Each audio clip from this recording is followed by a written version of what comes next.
Well, today, folks, I got something really special for you. That is the final interview with Bright Eyes, Sadie's mom.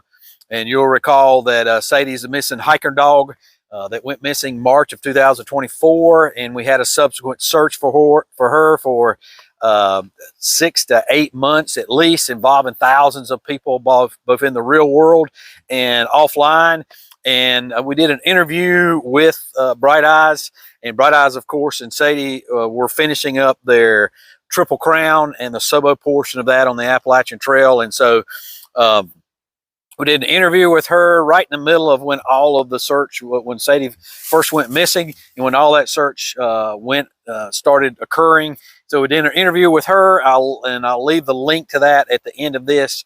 And that was a 3-part series then, and now we are doing the wrap-up after the search has been concluded. Right now in this interview, we're going to look at Sadie's pack being found and the condition it was in and the miracle it took to find that and how everything just kind of came together to find that. So let's go ahead and dive right in. All right, this is Bright Eyes, and we are back here. This is the, what is this? The third installment of the search for Sadie. Fourth. Did we have 3 last time? Mm-hmm. Okay. This is the 4th installment of the search for Sadie, and this will be the last installment of the search for Sadie, although it may be in 2 parts. I was going to say. Yeah, last time we went on a little longer. But just a quick recap. So Sadie and Bright Eyes were finishing up their Triple Crown on the Appalachian Trail. So they were hiking Sobo. They were doing the IAT, although you weren't going any further than Springer, so you weren't going all the way to Key West. Right. So they were finishing up, I guess, the last 200 and something miles. Yep. And on March 18th, this is 2024, March 18th, Sadie went missing on Walnut Mountain there that is just trailed north of Max Patch. And so up to this point, we have been searching for Sadie. And when I say we, I mean there's probably upwards of 10,000 people that have been involved in the search. Of course, Bright Eyes was involved in it. We've had a lot of people on the ground that came out, and as we say, ground pounders that actually came out. And I believe you can send me the highlighted trails that we followed up there and that we looked for her. But many miles have been covered by people up there looking on the ground for Sadie. And so during that process, we did things like, and I say we, it was mainly Bright Eyes and the people that she met in the community that came together around her up there around the Del Rio, and what was the other, was it other area there? Like up toward onto that Del Rio's on the Tennessee side. Okay. And so we were searching on the Tennessee side, and then we're right at the border with North Carolina. So in the North Carolina side, it's called what? It's called Spring Creek. Spring Creek, okay. Mm-hmm. So a whole community came around her in those small communities up there, as did people that were away from the community, and they came in to help her put up posters and to go around to shelters. There have just been so many people out there that have gone through, every Facebook group that they could find. They have sent in pictures of dogs that look like Sadie, and we've learned now that probably 50% of the dog population looks like Sadie because those have been sent to the Facebook page and to Bright Eyes, asking, is this Sadie? Is this Sadie? And of course, so there's just been a lot of folks like that. And one of the things that came out of that was 5 dogs were actually reunited with their owners or fostered out, right? Well, between me and Denise, we found through the course of our search, like we spent so much time on the mountain and in the area that we found 5 stray or lost dogs. Okay. And either got them into animal shelters or reunited with their owners, or in the case of one dog, we took her for ourselves. Yeah. So there's been that actual physical dogs up there, and then there's also been other dogs in other shelters that I've seen that have been posted on there, and then people have followed up in the Facebook group trying to make sure those other dogs out there that we only knew virtually got adopted and fostered out. So there's been a lot of good come out of Sadie going missing. And so we're here. We're going to go ahead and tell the remainder of the story. And I guess we'll just jump right in and let me back up just a little bit. So because Bright Eyes is a Canadian, she could only stay here so long. And then the government would only let her stay here so long, and then she had to go back to Canada for a X amount of time. And part of that was to maintain her health care privileges there in Canada. And then really the most of it was our immigration issues that we have here in the U.S. So she did have to go back to Canada. You were there for 2 months. A few months, yeah. Yeah, a few months before she could come back. And so then she did come back. And of course, when she was here originally, she was on her thru hike, and all she had was her backpack. And so she stopped her hike and spent months, I guess, looking for Sadie. 6 weeks. 6 weeks looking for Sadie. Yeah. And then when it became apparent that there was nothing else that could be done here, she went ahead and finished her hike and then came back and looked some more, or did you have to go home at that point? Yeah, no, then I was at the end of my 6 months, so I had to leave. She had to leave. And in the meantime, there were still people out there that were checking trail cameras and going and looking for Sadie the whole time. And so eventually, Bright Eyes, after being there for close to 2 months, was able to come back in to the country. And so when you came back into the country, kind of pick us up there about what happened when you came back. Well, I had bad luck with the border agent that I got. So one of the advantages of going back to Canada was I was able to pick up my little camper van. So when I came back this time, I had, everything I need to get around, to live. It really gave me a lot of flexibility in terms of continuing with the search. But when I came across the border, the first thing the guard said was, you just spent 6 months in the United States and now you're trying to come back in, like straight away. And that was U.S. border agent. That was the U.S. border agent, in Niagara Falls. So, so that was an ordeal.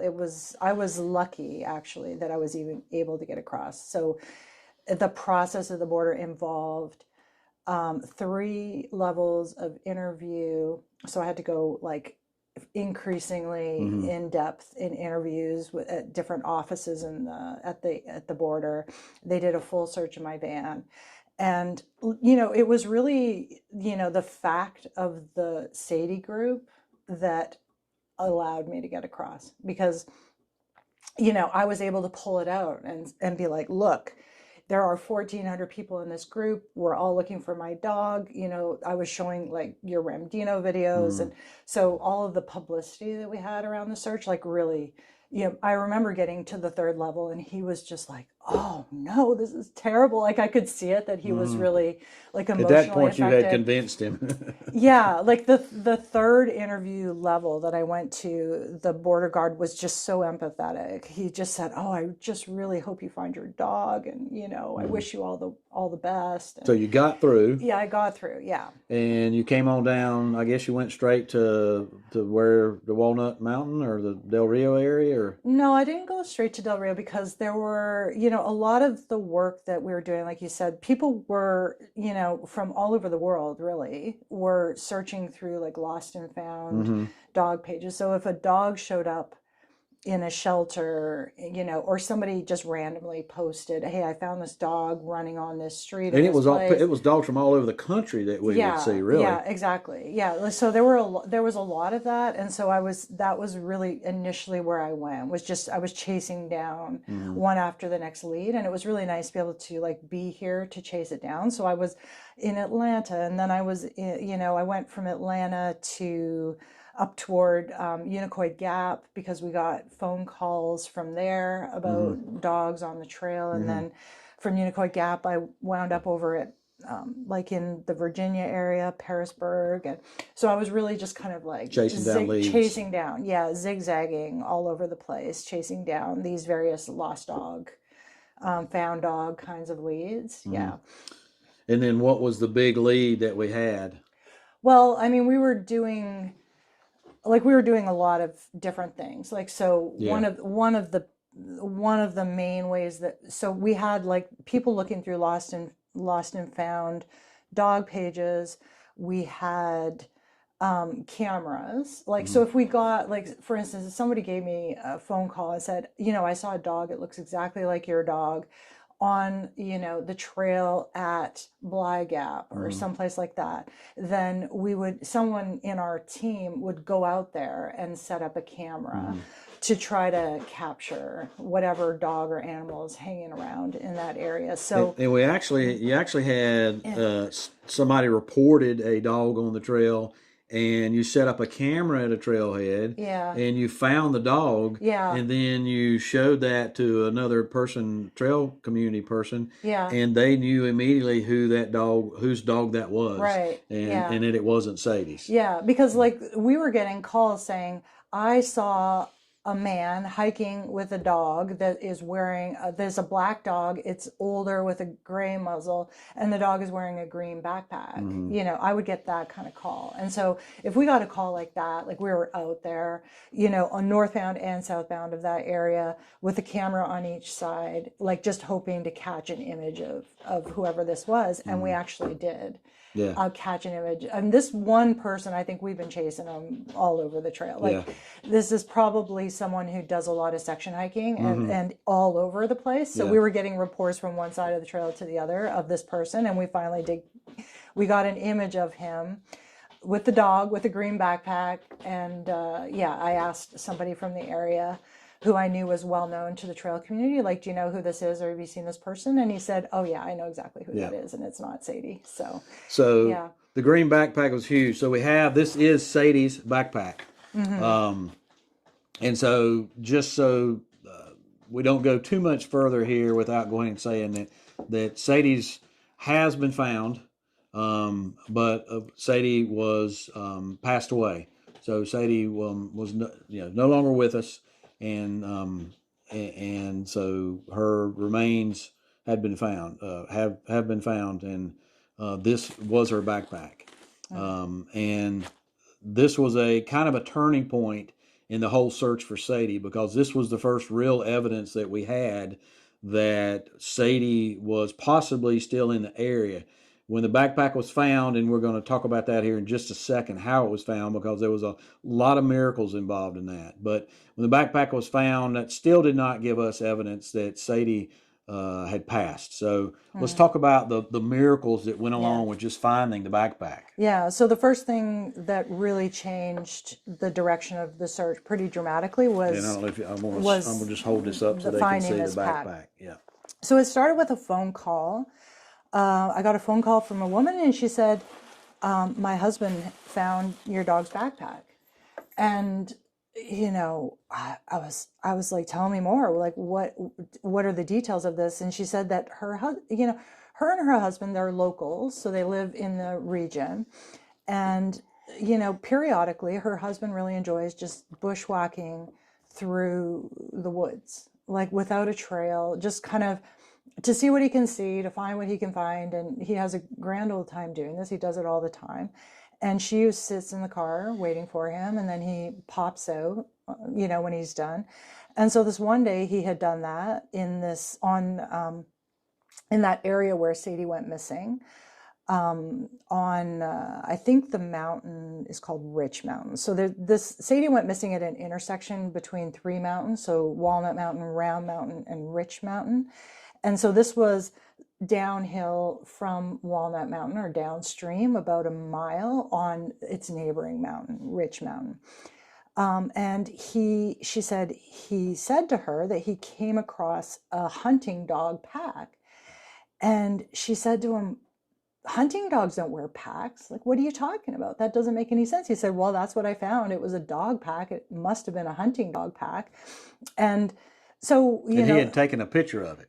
No. Oh, he had not taken a picture. No. Okay. He just like looked at it. He rifled through it, the contents, and then he left it where he had found it, literally in a thick patch of mountain laurel, really, truly not close to anything. Like without this person having done this, I can guarantee it, we never would have found this pack. It was just incredible that happened in the first place, that this person decided to bushwhack through this particular patch of mountain laurel, and came across the pack. Apparently he just was like sitting, taking a break, and he looked over and he was like, whoa, look at this. Isn't that unusual? But then the second part of the miracle, from my point of view, is that his wife immediately said, that doesn't make any sense, that this is a hunting dog pack. And so she got on Google and started searching for lost dogs in the area. And she said it was like the first result was Sadie. In the photos that we had at the time, in the lost dog posters, Sadie was wearing this green backpack. So she showed him the photo. She said, is this the backpack you found? And he said, yeah, that's exactly it. So they knew that it was Sadie's backpack. Okay. So his wife got in contact with me, said that her husband had found the pack, but he had left it there. So the third part of the miracle, these are people who are not tech savvy. He does this bushwhacking without any kind of technology, without GPS, without maps, nothing. He finds his way out of there somehow. I don't know, it's his hobby, I guess. Yeah. He enjoys it. But, we said, can you give us a GPS point of the location of this pack so that we can go find it? And they got on the computer and figured out how to make a GPS point.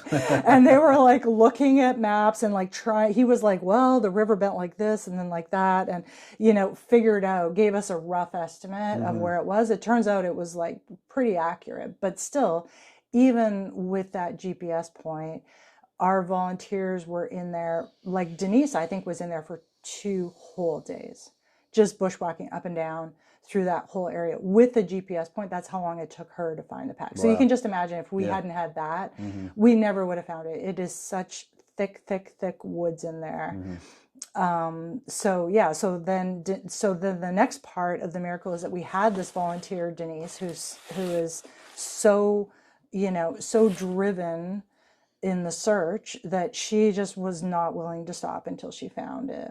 So she did find it. I was pretty far away while all this was happening, so I was driving toward the area, and I got there at that same day after they had found the pack. So, and then Denise also found Sadie's collar. Yeah. And so Sadie had what is this special thing called here? That's just her tag. Just her tag, I know, but there was something about it, like, we'd had that guy in the tent who had sent us a picture of something in the woods, and they had I think it was a dog, and it was a glint of this, and we thought at that point he had seen Sadie. Yeah, we had a camera out at Laurel Fork. Is it? No, he took this backpacker took a picture of something that was in the woods, and it was a dog that came into his camp at night. Yeah, that was Laurel. I think it's called Laurel Fork Shelter. But I thought there was a comment about that looks like Sadie's, and it's some type of special. I mean, what's the name of this? It's just metal. Like he said, that the dog that approached his tent had like a metallic collar. Okay. Yeah. And then we had this air tag, which has kind of been our nemesis while we were searching, because and the air tag's still functioning, right, with an iPhone. To this day, even now it functions. But the problem with the air tag was, as everybody was out there, the ground pounders, we had an app. Those of us who don't have an iPhone, when we were out there, we had an Android, and we had an app that is supposed to pick up air tags, and that app does not pick up air tags. No. And as a matter of fact, when I don't think that the air tag really got pinged until she was like, when did it first get pinged? When I got into service. Okay. Yeah. Because it pinged on the Apple Find My app. But it was when Denise found it. It didn't ping. No. Denise saw it. So Denise found the pack, and then that led to us spending days and days and days. Okay, so the collar wasn't found till after the pack. It was like found. it was maybe, I don't know, a week later, something like that. Okay. Yeah. So the first was the pack. And then that completely changed the search, obviously, because now we're like, we know for sure that Sadie went in this direction. Right. Which was, you know, people ask the question, how far was this from where Sadie went missing? Like, as the crow flies, it was about a mile. So quite close to. So it's a good idea. I mean, it's a good thing. I mean, we felt like that she would still be in the area. Now, something about the pack that's been out on the Facebook pages, you can see these places here where it looks like it's been cut through. The hunter indicated that he did not cut it through, that he didn't do anything to disturb it. But you see these nice, it looks like somebody's cut it through with a knife. But we had some, you had some experts that looked at it, at the bite marks on it. And what did they tell you about it being cut? Because at first we thought it might be some human interaction going on here, but tell us about that. Yeah, well, I mean, we spent a long time studying the pack to like try to figure out what happened to her. So one thing we'll say is that it was in a waterway, or we were close to a waterway. It's called Rattlesnake Branch, is where all of this took place. But this pack was found up on a bank beside the branch.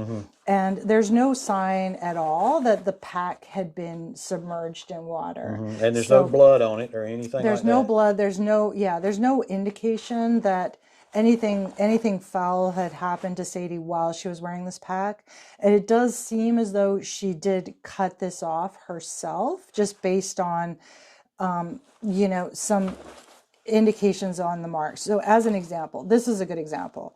There's a central bite mark where it's cut across, and then about 1.5 inches, 2 inches or so up from like past that main cut, there's a smaller cut. The people who are experts in this area dealing with the animals say that this would indicate that she had cut it with her back teeth on the main cut, and that this front cut would have been made by the front teeth. Okay. And so she was kind of sawing it. Exactly. So she would have sawed that, and it would have kind of been incidentally cut. Like some people said, it would have, if someone cut her out of this, they would have made a false cut and then, you know, a main cut. Yeah. But all of the cuts are consistent with this idea. You can see this one here. It's the same. First of all, you can see really clearly that there's a dimple here right beside the cut. So that would indicate a tooth. Right. And so there's the main cut, and then you've got a space, and then the little cut. Canine cut. And the same thing on her collar. On her collar, yeah. You can see on the collar there where you've got the main cut. And then actually so you got the main cut here. And then right here you've got where she almost sawed it into with her canine. Well, the way that this works is this was folded over, and this chain was through that. Was through here, like this. Yeah.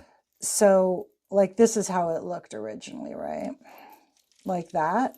So she would have, I mean, first of all, if it was a human, why would they cut through 2 layers? Right. You know, when a human would understand you only need to cut through 1 layer. Right. Right. So, but it's the same thing. You can see, like, at this point here, there's a main cut. And then about 1.5 inches, 2 inches past it, there's a smaller cut. Right, where her canine was where the front teeth. So every cut on the backpack is consistent with this pattern, which would say to me that this was not done by a human.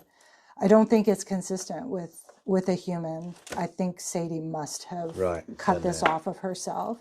And so she must have been stuck on something and unable to, actually we have this backwards, but yeah, she must have been stuck on something and unable to free herself without cutting the collar off of herself. And, you know, she could potentially have cut the backpack off of herself separately, like maybe to get to her food.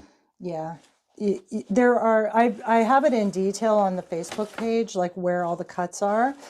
But the other thing I'll note about these cuts is that they're really consistent with the dog. I looked up on Google like images of dogs cutting themselves out of harnesses, and the cuts are really consistent with where she would have cut her cut. Let's spin this around so the camera can see it. The cuts are really consistent with where she would have cut to cut herself out. So besides having the double cut with teeth marks that are really clear, that they're all like she would have cut this would have been like this. She would have cut at her belly, like right below her, like that. Her mouth would have been able to make it to this cut right here. Right. And then from the side, this would have been on her shoulder. She would have been able to get to this cut as well. And then there's a third cut. This is to me, this is ultimate proof that a human didn't do it, is that the buckle is right beside the cut. Yeah. So any no human, reason to not unbuckle it. if a human got to this point where they saw that there was a buckle, I can't imagine them wanting to use a knife to cut when they had that choice. Right. But yeah, so that would be the last cut, would have been beside her buckle at her side. So all of these cuts to me are quite consistent with her wanting to cut herself out. And this final one, by the way, was never cut. I've never unbuckled that. So this one was left. She was able to kind of wiggle her way head out of that. at that point. Yeah. And then we have, besides that, we have some damage on the pockets. So on the one side, I would say like this pocket was closed to this point, and this side was partially open and then ripped, which I like ripped open. So I would say that Sadie probably did this one. That's what it looks like to me. Sadie knows how to work a zipper. She probably worked the zipper part way and then decided to rip it the rest of the way, maybe to access her food that was in the side pocket. These little pockets were closed and all of the contents inside were perfectly intact. There was no, there was dog bags and medicine, stuff like that. It was all as though nothing had happened to it. It looked clean. Nothing to eat in there, so no reason why. Exactly. Like some of this may be squirrels, or she could have chewed into this to get to her food or whatever. But I would say like this animal. side to me looks much more like animals, like little critters got into it. That's what that looks like. Okay. Yeah, so I think one side was the critters and one side would have been Sadie herself. So we found the pack through the miracles there, and then we also, a couple weeks later, we found, and along with the pack, we had all of her food bags and everything that she had, which had been torn into to get to the food. Yeah. There was like a treat bag right beside your hand. Oh, yeah. Yeah. So, we found like the debris from the pack in and around the pack area. I just noticed this. Buckle's torn. The buckle is chewed up. Isn't that interesting? I just noticed it now. So we so found that, and then we found the collar, and then we started like an intense grid search of the entire area. Right? So that was like the collar came about from that grid search. We spent. How far was the collar from the harness? So I find that absolutely amazing that the miracles that we had led to the finding of Sadie's pack and the eventual closure to what happened to Sadie. So we had the miracle of somebody actually finding the pack, and then a sub-miracle, if you will, of somebody actually finding the collar of Sadie. I mean, a tiny, tiny collar in the middle of the woods. And then we had the miracle of those people actually finding, recognizing it from social media, and that they were followers, or rather the wife was a follower of social media. Wasn't real tech savvy, but they went to the trouble to determine that this was something to do with the search for Sadie. And then they went to the trouble to teach themselves some tech to put a pin in where the area was, and that they got in touch with Bright Eyes to begin with. So many miracles going on here that it was really awesome to see that. So coming up in the next video, we're going to talk about how the experts all said and led Bright Eyes and all of us, since we were all involved in it, but particularly Bright Eyes, to believe that Sadie is still out there, and how that ginned up hope amongst everybody, and how we continued amongst the thousands of people that did so to look for Sadie. And so that is very interesting. I hope you'll follow along. I'll leave that link over here until I get that video up and running. the link over here will be the original discussion that I had with Bright Eyes, an interview while the search was actually going on before she had to go back to Canada. So look forward to you tuning in. Leave any comments you have down below. Love your comments. Love to answer those. And as always, appreciate you, and we'll see you out here.